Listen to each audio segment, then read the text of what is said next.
one of the main ideas, at least, of Genesis 1 is that meaning is prior to matter. Does consciousness rise from non-consciousness, or does consciousness give birth to material? So we're all conscious beings, and the question is, when does that happen, or where does consciousness come from? Does it come from us evolving to a point where consciousness emerges, where it develops to a point where, aha, we've reached sort of this event horizon, and now we have consciousness? Or is consciousness primary? Does consciousness pre-exist matter, physical things? And what's important about that is physical things have a conscious element to them in that the laws of nature, they're a sort of language. So if you know anything about how the universe works, it runs on physics, and physics is a sort of language. That there's mathematics that are holding the table together, that are holding my cells together. Same thing, speaking of cells, same thing with biology, that my DNA is a sort of language. It's a language of 4 letters, sort of like binary code. Binary is just 2, but it's a language of 4 letters, metaphorically speaking, that one after the other create a code that makes up my being. And so the problem with this sort of question of consciousness and where does consciousness emerge, or is it prior to matter, is that we find that conscious language, only conscious beings use language, and language is what makes up the universe. The laws of nature, they run off of a kind of language, okay?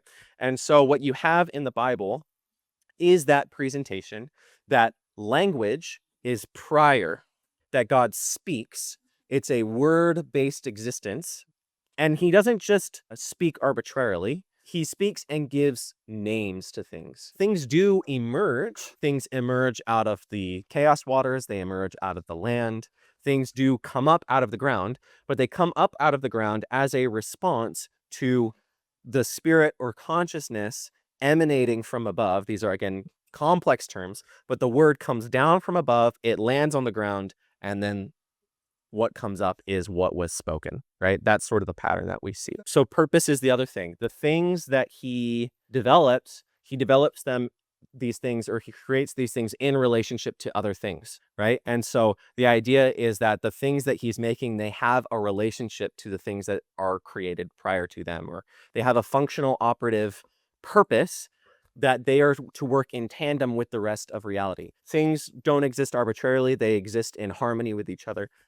These are the sorts of things that are being described in Genesis 1, that meaning is prior to material. And again, that's going to be the opposite of sort of a contemporary materialist or atheistic worldview. They would acknowledge that consciousness exists, but then they would say, consciousness somehow arrived or arose at some point, and it emerges. It's an emergent property, as they would say, whereas the Bible is presenting consciousness as the primary property, God's consciousness. The text itself, Genesis chapter 1, starts with the being of God, one who is, or I am that I am, a pre-existent nature of consciousness. You can't even say predates the universe, because prior to the universe there is no space-time. So the idea of chronology, it's what we would call eternity, this state of being that is by nature not bound by time, right? It's the property of existence in general, that is God, or the element of existence. Again, these are not even the right terms necessarily to be using, confounds our language. But the idea is we came into being at a certain point, and being coming out of non-being, you need being to do that. That's probably the best way that I could talk about why the Bible says that God is self-evident. Being cannot come out of non-being without being.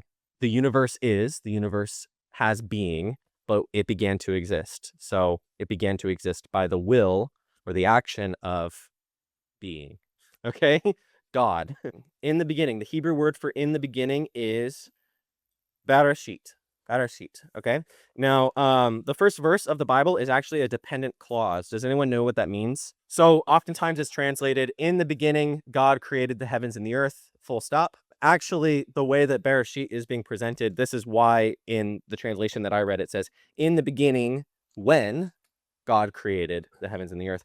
It's perfectly fine to translate it, when God began to create the heavens and the earth, comma, the earth was formless and void.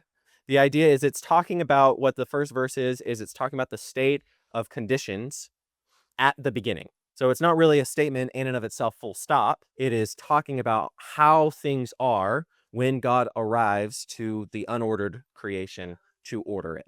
Okay. When God began would be the most literal translation, making it dependent on the inclusion of a subject. When God began, as well as the following predicate, to create. When God began to create. The Hebrew word for create is bara. Bara. Okay. What do you think of when you think of creation or create?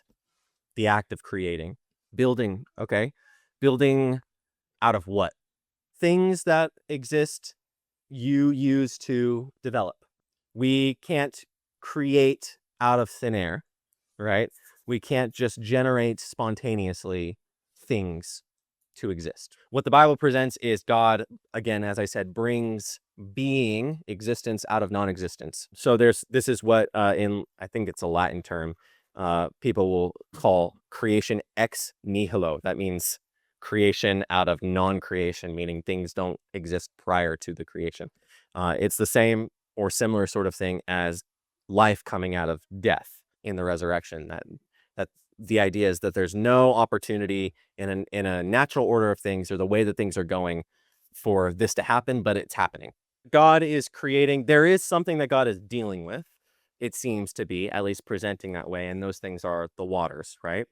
The waters, what do they represent? They represent potential and chaos and disorder and sort of this thing that is just sort of, there's nothing really to it, right? Nothingness or disorder. So the Hebrew word bara is about more than what I just said, though. It's about more than just coming into existence. To bara something is to organize it, to give it order and design. When you clean your room, you bara your belongings into their proper place. When you cook a meal, you bara ingredients with intention and design. Bara is a term meaning the formation and organizations of things in the world with regard to design and purpose. Okay? Think about a tornado that went through a house. Things are disordered. They're all over the place, right? And you can't function, you can't operate in a setting like that.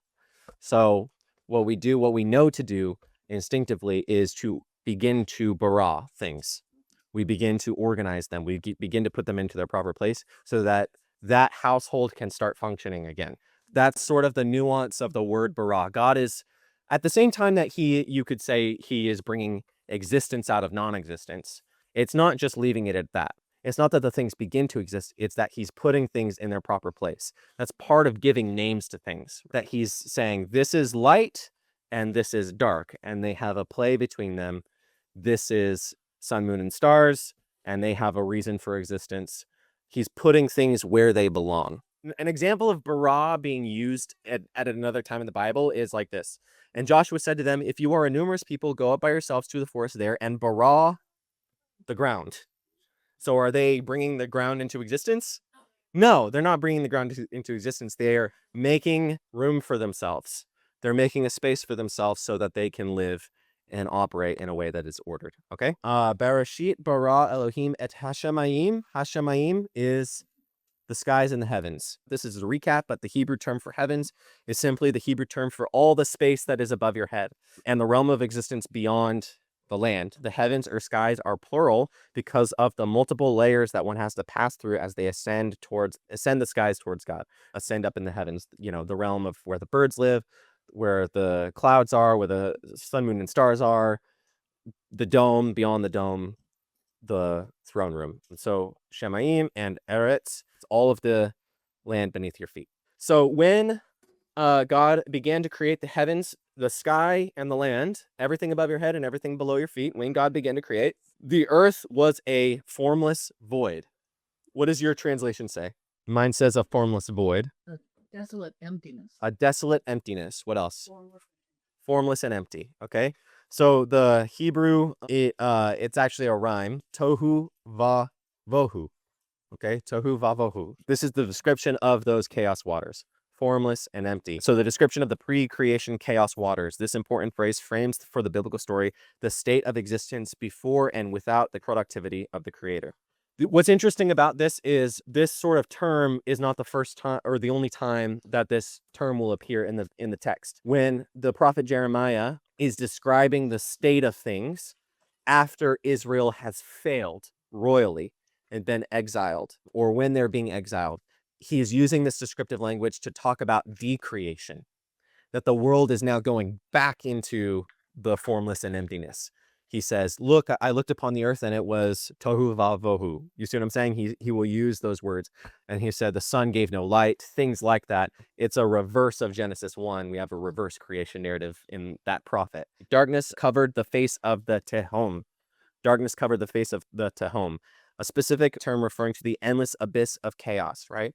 So when we talk about sin in the Bible has a link to these sorts of words.